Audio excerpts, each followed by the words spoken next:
এই আলোচনা ছাড়া পৃথিবীতে অনেক যুদ্ধের ময়দান আলোচনা করে সমাধান করা হয়। তাই আমরা মাঝামাঝি একটি সময় ফেব্রুয়ারি মাসের মাঝামাঝি অবস্থায় নির্বাচনের দিন তারিখ মানে নির্ধারণ হয়েছে এবং তারা এই বিষয়টি নিয়ে এখন তারা গলাপানিতে মাছ শিকার করার জন্য কিছু ইসলামিক দল এবং কিছু এনসিপি তারা বলতেছেন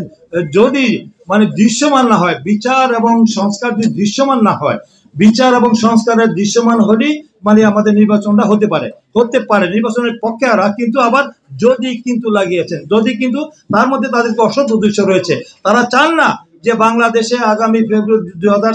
2026 ফেব্রুয়ারি মাসে যে বাংলাদেশের মানুষ এবং সমস্ত রাজনৈতিক দল, সমস্ত শ্রেণী পেশার মানুষ যে মত প্রকাশ করেছে, তারা মত দিয়েছে, তারা যে নির্বাচনের তারিখের একটা স্বস্তির নিঃশ্বাস ফেলেছে, যে উদ্বেগ উৎকণ্ঠা শঙ্কা ছিল মানুষের মধ্যে কি হতে যাচ্ছে দেশে, সেই থেকে মানুষ একটা স্বস্তির নিঃশ্বাস ফেলছে এই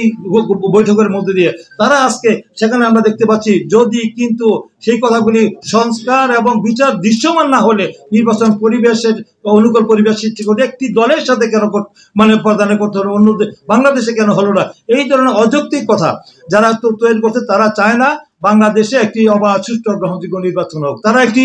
দেশে অস্থিতিশীল পরিস্থিতি তৈরি করার জন্য তারা জানে যে তারা যদি নির্বাচন হয় তারা জামানত বাজেয়াপ্ত হবে তাদের। তাই তারা আজকে বিভিন্ন অজুহাতে বিভিন্ন মানে কথা বলে পরিস্থিতিকে ঘোলাটে করার জন্য তারা সেই যুক্তি দিচ্ছেন, খরা যুক্তি, সেই যুক্তি জনগণ সেখানে মানছেন না।